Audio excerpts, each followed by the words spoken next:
Agora a gente vai falar de estratégias que a gente utiliza para racionalizar ou jogar a tributação o mais longa possível. A primeira parece óbvia, mas muita gente não presta atenção, que é minimizar a distribuição de dividendos para sócios. Para quê? Para evitar pagar 27,5%. A gente tem estratégias para zerar esse imposto. Wagner, gastei dentro da empresa uma coisa que é pessoal. Não tem problema, desde que ofereça a tributação. O que a gente recomenda é que, se for fazer algum gasto pessoal, transfere para uma conta pessoal nos Estados Unidos ou aqui no Brasil, e de lá você pode gastar da forma que me entender. Você só vai ter um trabalho: classificar e tributar essa uma retirada. Vamos supor que você gaste bastante dentro da empresa. Você vai ter que tributar dia a dia, enfim, ou despesa a despesa, conforme a tabela de imposto de renda de 27,5%.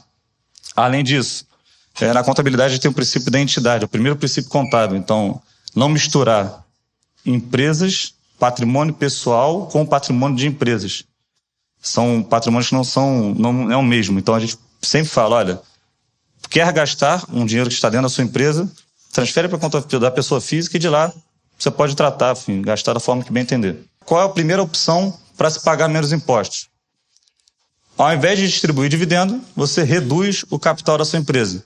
Essa é uma estratégia já muito antiga, muitas pessoas usam, mas tem que ter alguns cuidados. O Pedro vai falar um pouco mais sobre a parte do compliance, ele vai tratar um pouco nisso, mas até antecipando, não é tão normal que você reduza capital tendo lucros a distribuir.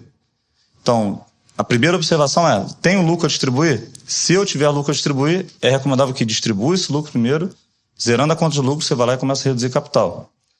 Wagner, tenho lucro, quero reduzir capital. Quais são as situações que são normais, até aqui no Brasil? Primeiro, estou com excesso de caixa. Ganhei muito dinheiro, não pretendo reinvestir. É permitido que você retire o dinheiro da empresa para reduzir o capital dela. Segundo, indícios de descontinuidade operacional. Então, minha empresa está tendo muito prejuízo, vou liquidar os ativos para retirar esse dinheiro. Eventualmente vai ter um lucro, mas você pode zerar a empresa, tirar o dinheiro da empresa, sem considerar como distribuição de dividendo. São essas duas situações que são as mais utilizadas, né?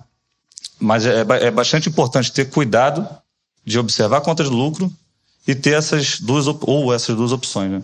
E qual que é a vantagem de, ao invés de distribuir dividendo, reduzir capital? Primeiro, as reduções de capital abaixo de R$35 mil não são tributadas pelo ganho de capital. A redução de capital ela funciona da seguinte forma: tirei o dinheiro da empresa, a variação, se a renda oferida for em real, a variação cambial do valor que você colocou para o valor que está tirando vai se pagar 15%. 15% a 22,5%, né? Mas geralmente 15%. Mas se esse valor, o conjunto de valores retiradas no mês for menor do que 35 mil, o governo dá uma isenção e você não paga imposto. É a mesma lei que te isenta de pagar impostos sobre ações no Brasil. Só que é o item 2. O item 1 é de até R$20 mil em ações no Brasil. O item 2 é outros bens e ativos no valor até R$35 mil. Também não é comum que você faça diversas transações de redução de capital durante o ano.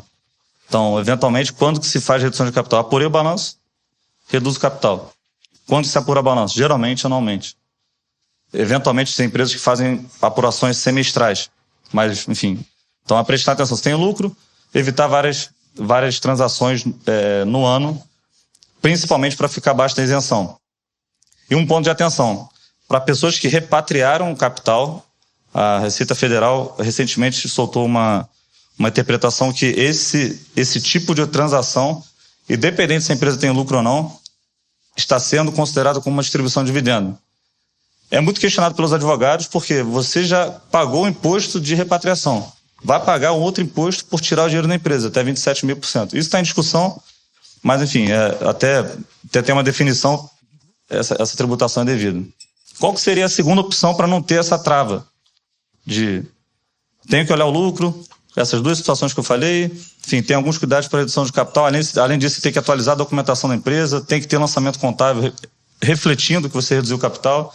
Tem diversas ações a serem tomadas para você conseguir considerar que isso é efetivamente uma redução de capital. A outra opção é, ao invés de capitalizar a empresa 100% como capital, mandei $1 milhão para os Estados Unidos.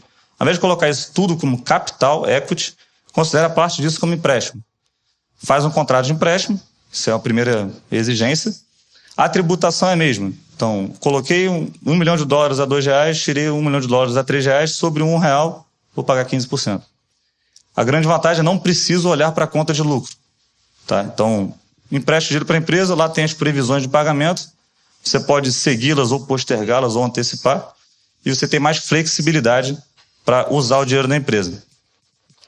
Essa estratégia é bastante adotada nos Estados Unidos, a gente vai falar um pouco mais por quê. Nos Estados Unidos, qual que é a grande vantagem de se investir via empresa? Primeiro, você recebe um cash na conta da empresa, tem algumas despesas de criação do negócio, contabilidade, eventualmente o nosso apoio da Tivoli, enfim, todas essas despesas são consideradas despesas de negócio, é um cash mesmo que sai da empresa. Agora, eventualmente o sócio vai para os Estados Unidos.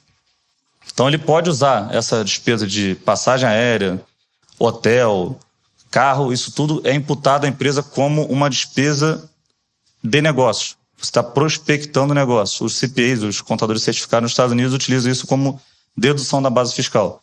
Mesmo que essa despesa não tenha sido feita na conta corporativa. Pode juntar seu recibo da conta pessoal e enviar para o CPA fazer essa contabilização. O que a gente fala é que é sempre tentar usar a conta corporativa. Afinal, essa despesa é da empresa. Ela é utilizada como uma despesa dedutível para fins fiscais. Uma outra... Essa aqui é a grande vantagem, enfim, de se investir no ramo imobiliário, é a depreciação dos imóveis. Nos Estados Unidos há um benefício de dedução de 1/27, quer dizer, o imóvel é depreciado em 27 anos e meio, então você pega 1/27,5 e tira da sua base fiscal. Você não gasta dinheiro, mas o governo fala, olha, pode tirar da sua base fiscal que o seu imóvel está sendo depreciado. Apesar de o seu valor contábil estar caindo, geralmente, principalmente nos imóveis que a gente investe para private equity, os imóveis sofrem valorização mais depreciação fiscal. E é claro, essa depreciação ela volta lá no final quando vender esse ativo para tributar, mas eventualmente você fica em 5, 6 anos aproveitando o benefício e deixando de pagar imposto. Quando eu falei lá no início que os clientes ficam até 500 mil sem pagar impostos, geralmente em casas. Em private equity, a gente tem clientes que estão com 1,5 milhão e não pagaram imposto nenhum. Porque esse imóvel é alavancado, a gente pode até entrar mais em detalhe depois. Além disso, tem uma dedução padrão de 20%. O governo do Trump tirou, isso aqui também é novo, antes era um desconto de $4 mil, $4.500, foi aumentando, quando ele mudou era de $5 mil, e ele tirou a isenção de $5 mil, mesmo você tendo prejuízo, ele ainda te dava mais $5 mil, agora não, agora do seu lucro, ele tira 20% e te tributa, dependendo lá da faixa que você está enquadrado. Importante também, se você investir num private REIT, a gente tem alguns ativos desses, você tem esse mesmo desconto de 20%. Importante também, só empresas pass-through, então só as LLCs têm esse desconto de 20%, as corporations não têm. Tá? Bom, como que a gente elimina aquela tributação de 30% que eu falei lá no início? O non-branch profit tax, a tributação de dividendos. Quando for capitalizar a empresa, isso aqui é uma estratégia adotada por americanos há anos. Eles vão fazendo esse ciclo aqui, vão abrindo e fechando corporations sem pagar imposto de dividendo. Então, capitaliza a empresa, parte como empréstimo, parte como capital, a gente colocou somente empréstimo para facilitar o entendimento. A empresa vai gerando lucro, consequentemente caixa, e vai distribuindo esse lucro como pagamento de empréstimo. Evento de pagamento de empréstimo não tem tributação, exceto se você colocar uns juros. Mas não precisa ter juros de empréstimo de pessoas que são sócias da empresa. Então, pagou juros, não tem tributação, vai chegar um momento que você pagou pagou empréstimo, não teve tributação, vai chegar um momento que o seu empréstimo zerou, só tem a conta de lucros, nesse momento vende-se todos os ativos dentro da empresa e encerra a empresa. Evento de encerramento de empresas não gera tributação de dividendos. Então aí você consegue zerar essa tributação de 30%. Wagner, posso abrir uma nova corp? Pode abrir uma nova corp e vai fazendo isso. Pode fazendo isso ad eterno.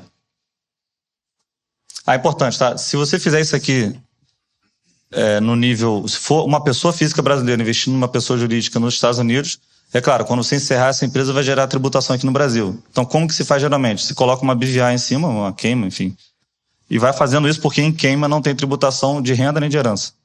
Então, você vai gerando sem pagar imposto aqui no Brasil. Tá? A última estratégia para se diferir impostos nos Estados Unidos é de ganho de capital, muito parecido com a do Brasil. Só que lá tem uma burocracia antes de se comprar o ativo.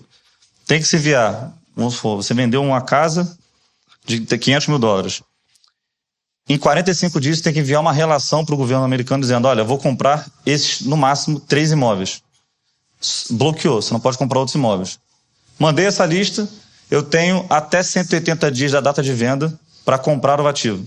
Comprei, não tem tributação de ganho de capital nessa primeira venda.